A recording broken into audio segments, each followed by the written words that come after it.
you like this? No, that's not. What comedian do you like? Did you play against the team? Yes. I've taken 46 comedians with me on the road. 46. Okay. I'm not the comedian you can give that to. I only put on comedians that are funnier than me. Anybody that ever told you differently was a fat Faison liar.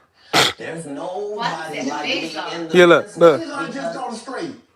Faison just called it straight. Faison said that getting a Netflix special is easy. I have 12 specials. Guess how many Faison got? 0. Why is he allowed to have conversations about real stand-up people? We do not let people who are on the juice discuss real athletes. That's all. As a journalist, that's all. That's all I'm saying. Okay. I don't harbor any resentment to any of these entities because I can't be jealous. I've never seen them have anything that I ever wanted. If you sign up for their program, you get a light-skinned, weird-faced wife that never do an interview. Listen, in 20 years, won't do an interview. Nobody's ever talked to her, and she's never been interviewed anywhere. And now, understand, I'm not talking about one person. What I just told you applies to 7 people. How they all end up with that. That's part of what you get. I came in this business saying I was going to expose. When I talked about Michael Jackson, when I talked about R. Kelly, they canceled me for these things because why would you talk about another black dude? Race is not where the line is drawn. It's God's side and the other side. And we don't care nothing about the other side. Period. Period. All of these big deviants is all catching hell in 2024. It's up for all of them. It don't matter if you hell deviants. TGJ, any of them. All lies will be exposed. That's all. And anyone who takes that the wrong way, know why they take it the wrong way. The truth is the light. I didn't have that number with these. Amen. Jeez. I said, jeez. Right. He had Shannon drinking the whole joint, y'all. Kind of know where to go. Let me one more time. Right. He said, right. Because the people want to know, why did he get blackballed? Yeah. Because in 30 years, I've done nothing but collect. Because of that. 30 years, he ain't been telling him the truth. This course provides you with all the content that you Telling need the truth, and to Katt still going. Katt still trying to tell the truth. Information, knowledge, and your secrets. So if you and a man was in a corner doing something you wasn't supposed to be doing, you will tell it. No, somebody come to tell me. Okay. I gather that. I value that. I'll pay for that. Come, tell me. I know so many things I shouldn't know, and they all know it. They all know it. Why? Because you don't make me the villain. Not the guy that raises black children and ain't never done a hard drug in his life and don't have no stories of doing nobody dirty. And they'll just go out and they'll lie. The industry doesn't mess with Katt because he didn't show up for the studio. No studios have ever said that. Look at my IMDb. It will show you that no studio has ever lost money with me on the script. How? That's why I'm saying, that's why I can't let Ricky Smiley say he was supposed to play Money Mike. Because I wrote the words for Money Mike. I designed the hair for Money Mike. I collaborated with the wardrobe department and made outfits to make sure that no one in America would be wearing what Money Mike was wearing. I told him to go get the Prowler. I then told him to paint it purple. I told him don't have an actor playing a pimp. We could get an actual pimp, Archbishop Magic Don Juan to play. Like, I did far too much work for somebody to come years later and try to tag along. Oh, that makes sense why he was missing his teeth.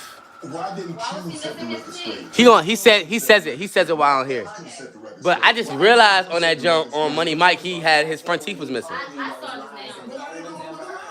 Right, but he's telling you something no one's ever heard of. Nobody has ever heard. Oh, Ben Affleck and Matt Damon was in a movie, and somebody said, y'all should switch roles. And, like, this is a business. But that's the thing, Katt. Normally, when people will give you information, I'm thinking I'm hearing it for the first time, and they're giving information no one else knows or I've ever heard. So I'm taking them at face value. These are like, this is like Steve Harvey telling people he used to be homeless.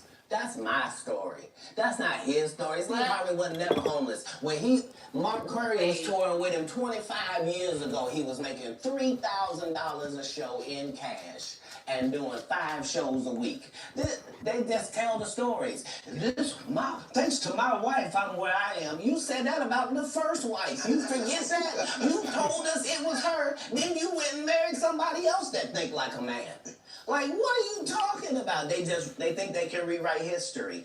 Guy Torrey did a beautiful special about the Comedy Store and Fat Tuesday, where he said that Steve and Cedric and Kevin Hart and Tiffany Haddish came through there and made all lies. Steve and Cedric never performed at the Comedy Store at all. Tiffany was only seen at the Laugh Factory. In 15 years in Hollywood, no one in Hollywood has a memory of going to a sold-out Kevin Hart show, there being a line for him ever getting a standing ovation at any comedy club. He already had his deals when he got here. Have we heard of a comedian that came to L.A. and in his first year in L.A. he had his own sitcom on network television and had his own movie called Soul Plane that he was leading? No, we've never heard of that before that person or since that person. What do you think a plant is? Maybe people don't understand the definitions of these words. So he felt like He Kevin just Hart did was a his plant? documentary with Chris Rock where he shows you that his whole upbringing in comedy was on the East Coast. Yeah, it was. So how simultaneously was he here in Los Angeles doing the same thing? It didn't happen. It didn't happen. And I hate to seem like a petty individual for picking apart lies, but Jussie Smollett gonna keep lying until you say we don't believe you. Like, it's important in the checks and balances of the universe that liars not get to make complete narratives for themselves. Are you not afraid about being blackballed again? These are some power people. What do you mean again? These people are not powerful. Satan can't create anything. Come on. That includes blessings for his people. That's why, you know what the number one Jussie Smollett gonna job keep somebody- lying unless you said we don't believe you. You know how wild a statement it is? Very wild. Jesse cut it straight, bro. Jesse cut a crazy straight. Hey, Key, can you hand me that tripod you had yesterday? All right, we'll tighten It's up. a cabal. It's a consortium. They rock with who they rock with, and they don't with who they don't. But I'm not scared of being the competition any more than you were when you lined up across from a superior team. Yeah, on paper, they're a better team. Right. They have all the assets and resources that we don't. But let us get on the line, boy, and see if that factors in. I guarantee you it won't. Wow. Because Shannon Sharp got to be a different person than another person. Absolutely. And he always was. That doesn't change when I change teams. That remains the same. That's how a legacy is built. So all of these shortcut takers, they've canceled me for talking about Harvey Weinstein before the thing came out, but he offered to suck my penis in front of all my people at my agency. What am I supposed to do? He did all of that. I'm thinking I'm the only black person on the script. I get there, there's 3 other black guys on there. Woo. Huh. You wonder what they did? What that, Key? I told him no. What y'all Hand me the do? pink. And this is why when I walk in a room, heads go down. Behind my back, I'm nothing. I'm just a regular old comedian that's bitter and jealous. But in my face, no. The king has walked in and they have to respect it only because I've not taken the shortcuts. I've not been funded. They pay you to not talk about things they don't want you to talk about. They tell you that themselves. I can't do that because Steve told you that he stopped doing stand-up because he had 7 TV shows. The only problem is when he stopped stand-up, he didn't have those 7 TV shows. He stopped stand-up because he got in a comedy battle called the Championship of Stand-Up Comedy with one Katt Williams in Detroit in front of 10,000 people and lost because Katt Williams said he was actually bald and that was a wig. And I went in, and that's why he couldn't do stand-up anymore. Imagine him coming and tell you Can y'all find that? Cause where he got so big, and it was Bernie and them's fault because they wanted to be movie stars. What? Why is Shannon so You quiet? called Ocean 11 to get that nigga's part. What do you mean you didn't want to be a movie star? So on the behalf of Bernie, I would have to say what I have to say. Have you ever been on tour with any of these guys? Every guy I mentioned to you is not funny out there in real life. He said he only traveled with the funny ones. So no. Faison's never done his own tour in 30 years. Steve Harvey don't do stand-up no more. Cedric doesn't write. I'm sorry, he doesn't write. Ricky Smiley has been playing the same old black woman forever. Like, you can't get a young fan base with that. The church woman, man. Like, you gotta be doing karaoke around the country to make that work. Right. And he is. But I'm a stand-up comedian. This is my 19th 100-city tour. I'm not gonna have a conversation with these lazy bums that'll take a shortcut at any point. Yes, it's easier for you to juice than to get in the gym. But you don't get to bring that body in here talking crazy. Talking about how good you look. What? Yeah. Is he in there with y'all? No. Yeah. There's too many comics out there that are putting their life on the line to tell these jokes, man. Okay. Let's get to your upbringing. We're going to circle back and we'll get some... I want to protect you real quick. You had said for the Kings of Comedy, it was in 2018, 2019. But did you mean 1999? Because it came out in 2000. No, I didn't. No. So what I meant to say was, remember, he said I couldn't do stand-up anymore. I had 7 TV shows. I said he didn't have any of those TV shows at the time. I know, you talking about Cedric. Joe Steele from Cedric. Yeah, Cedric. Okay, You so, had said that okay. 2018, 2019, but it came out in 2000, so I just want to make sure. Okay, no. What comes out in 2000? The original Kings of Comedy. Right. I'm on BET's Comic View, and they're using this as the commercial in 1998. Okay. That's why I'm saying, yeah. So if I said the dates wrong, yeah. So let's go ahead and clear that up. Okay. You said, yeah. I had Cedric on here, and I asked him about the joke stealing, and he said the timeline doesn't add up. Correct. To that point, you say. Right. So he thought that I was just a no-name comedian and that he could take this joke and nobody would know. Right. The issue was that I had already done this particular joke on BET's Comic View twice. Right. It had done so well on BET's Comic View that they had made it part of the commercial. So part of the commercial of make sure you tune in to BET was you seeing me doing this joke. Right. And this joke is one of those jokes in comedy where you set it up and it takes a little longer to set it up, takes about 3 minutes. But then you're just hitting them with jokes after that because you don't have to set it up. Right. Mark Curry had already helped me work on this joke because I thought it was good because I was getting a standing ovation on it. He had me go back in the lab to help me craft it to be an even more powerful joke. So this is not just a random joke. This is my very best joke, and it's my last joke, and it's my closing joke. Okay. He left it. 1998.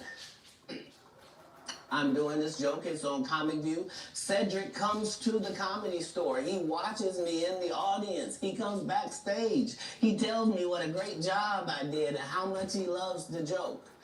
2 years later, he's doing that as his last joke on the Kings of Comedy.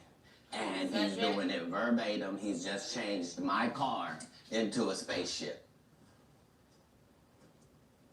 Him and Steve had already apologized for me, so I gave him a pass for a decade. Why would you sit here and be like, I saw Katt 30 times, and Katt didn't do, as I stand before you, Shannon. I would have bust Cedric's stomach. There was nothing that would have kept me from one of these in that patch right there. Like, are you kidding me? Why would you downplay me like that? Why did I give you a pass if you were just gonna lie? And so that's what I'm saying. Like, they're all a group. Cedric, Steve, Ricky, they've been a group. Everybody knows that. They've been aligned. And there are these alliances in comedy. And if you stand against them, then they sometimes have a problem. But we don't let that change the content because that's all you know me for, is that I'm quite likely to tell the whole truth and nothing but the truth. So help me God. Can you believe we're this deep into the NFL season? We got to make every second count. With DraftKings Sportsbook, you can make the most out of every game day. Bet on your favorite teams for a shot at winning big bucks. New customers can score 150 instantly in bonus bets for betting 5 on any matchup. Get in on the action with DraftKings Sportsbook, an official sports betting partner of the NFL. Down Sportsbook with code Shannon. The crown is yours. Let's get to your upbringing. Born in Cincinnati, Ohio, raised in Dayton, Ohio. What was Katt Williams' upbringing like? Your parents were Jehovah's Witness. You were a prodigy. You were brilliant. You talked to me that you got accepted to college at 7 years of age. You could read fluently at 3 years of age. So having that kind of knowledge, having that kind of prodigy, what was your upbringing? How was it? How was life as Katt Williams coming up?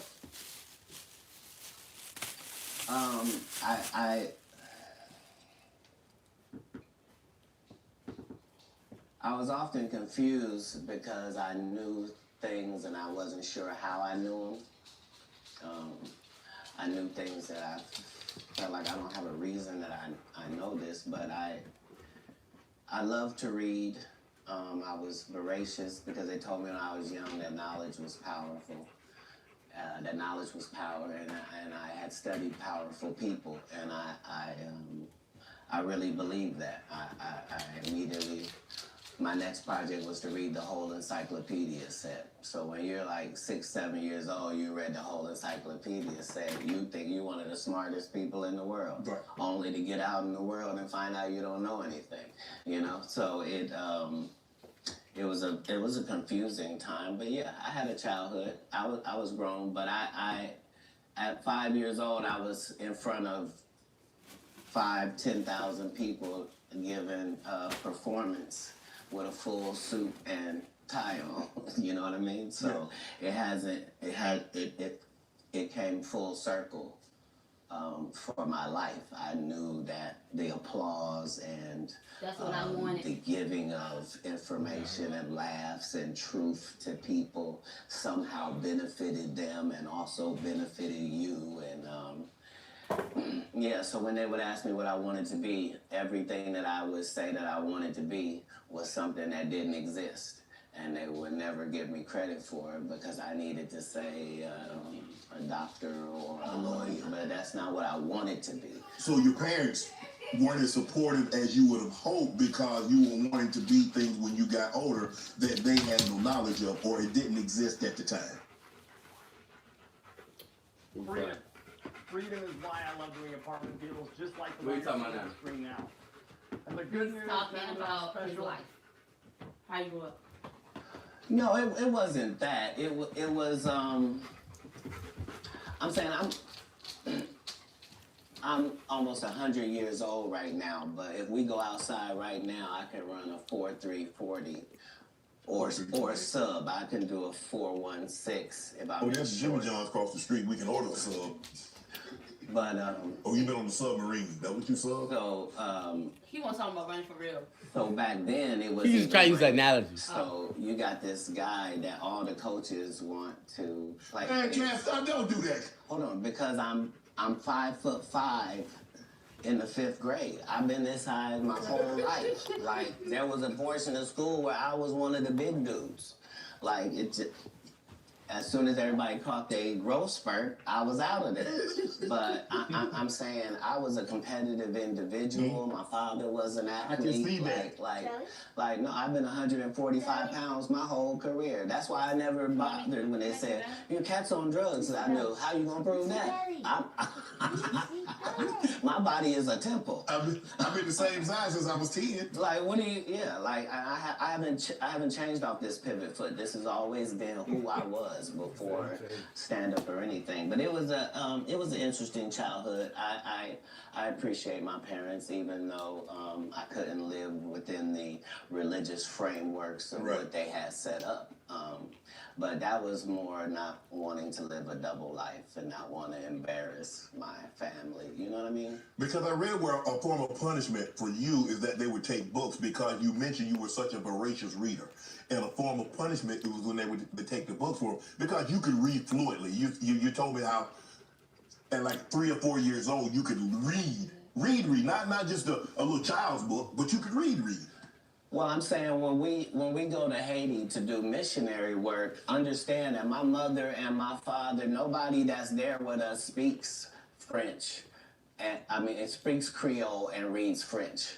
So I'm in charge of everything, from the housing to the cars to the gardener. Like I'm saying, so I'm not just reading. I'm reading in multiple languages. Like I'm probably reading 3,000 books a year from the time that I'm 8 years old. So he had to parents the that time were in that ministry. Yeah. 12.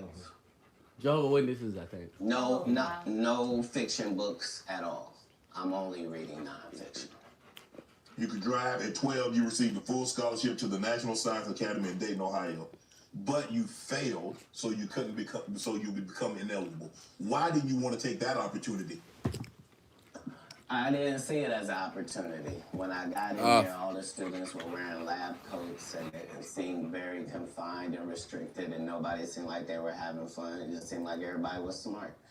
I didn't want that. That wasn't what I was signing up for at all. And plus, I thought that Jesus was my big homie. So you know how you get a story about a dude joined the gang and you get a big homie, right? Like at this particular point in my life, my thought is that the Bible is the greatest book that's ever been written. Okay.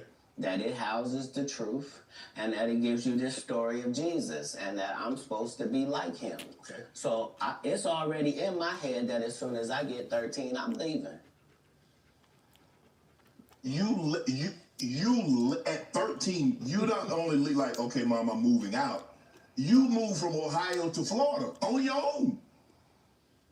You weren't afraid. I mean, you like, did you not have So what were you gonna do when you got to Florida? Don't say I wasn't afraid. There's no such thing as a human being of not being afraid. Okay. There are certain human beings that understand that being afraid in no way stops you from doing what you gotta do. Okay. So I was afraid, but I couldn't be that afraid because I knew what had happened with Jesus. I knew how it worked out. I knew that I wasn't in the wrong with how I was feeling, and I knew that I didn't have any bad intentions in it. Right. So I trusted God that it would work out. Why Florida? Because if you're raised in Ohio, the one thing on your list is, I'm going to get away from snow, and I'm going to get as far... I want to tell me the place. I literally went to a truck stop and I asked all the truck drivers where they was going. And there was one guy going to California and there was one guy going to Florida.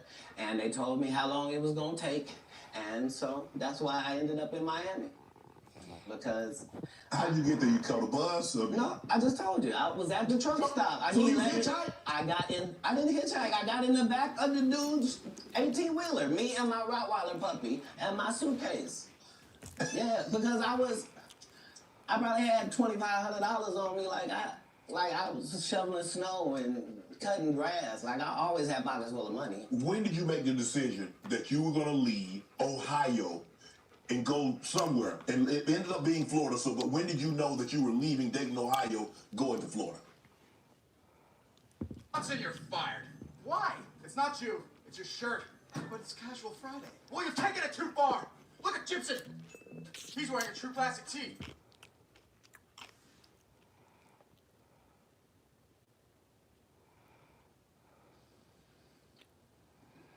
in my father and I's last interaction,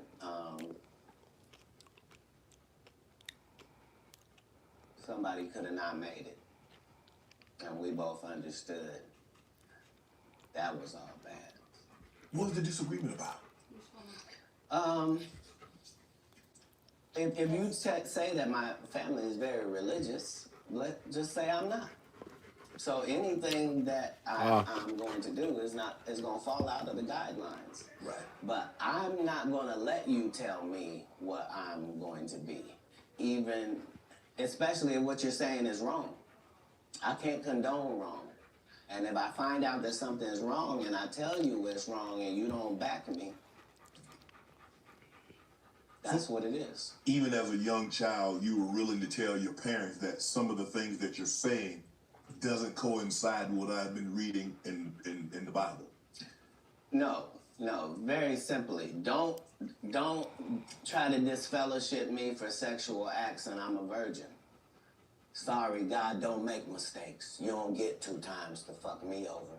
What do you mean you went to God and he told you I was guilty? You just lied on God. So long. That's it. There's no conversation. Deuces.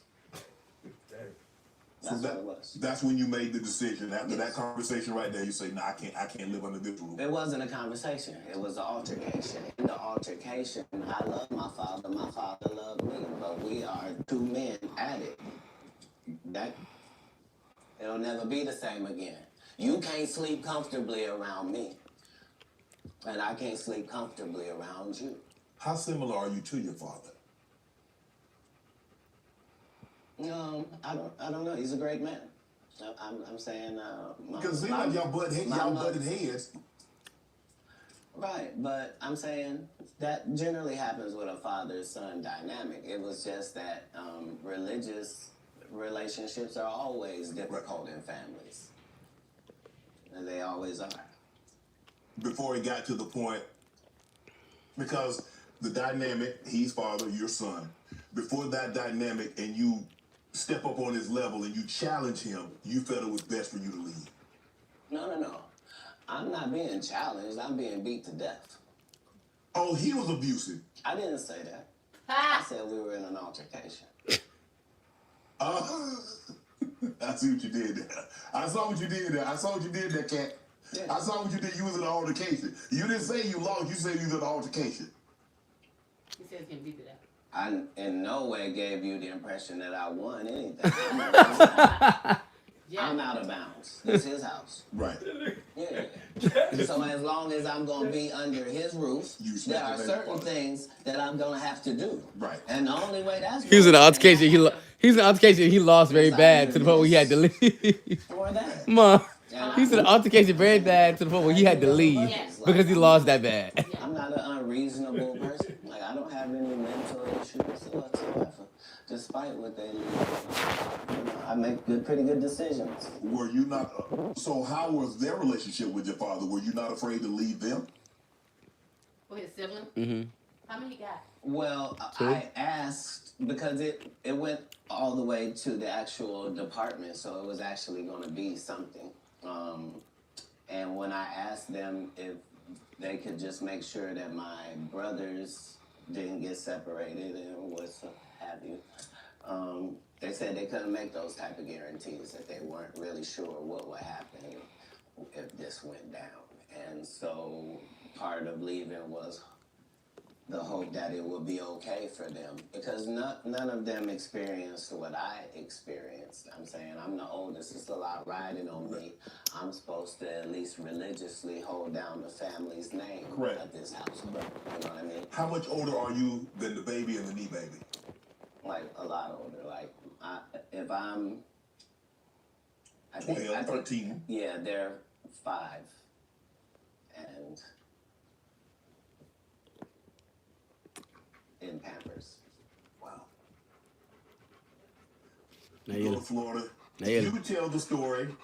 I've heard you were homeless, and somebody else told the story, said they were homeless, and you said they hijacked your story. Now I don't. At 13, I shouldn't have to tell you I'm homeless. I'm in Miami, Florida. I have no family members in Florida. couldn't buy a house if I wanted to. I couldn't get an apartment if I wanted to. I don't have a credit history. Like, this is not a stretch for me to say that I'm homeless. I'm living in a park in Coconut Where your Grove. phone at, The Ma? park still exists to this day. For 8 hours a I see day, real I would quick? get up and go to the library and study for 8 hours a day to increase my education. And then I would leave out of there and go to the marina and steal car radios and make $2,000 almost daily. Like, I had a routine. So you really could have played that Santa old thief and Santa Claus. You could have played it. No, the Santa Claus wasn't a thief. The Santa Claus, you can't tell me. I read the script. Ricky Smiley told you he didn't read the script. The Santa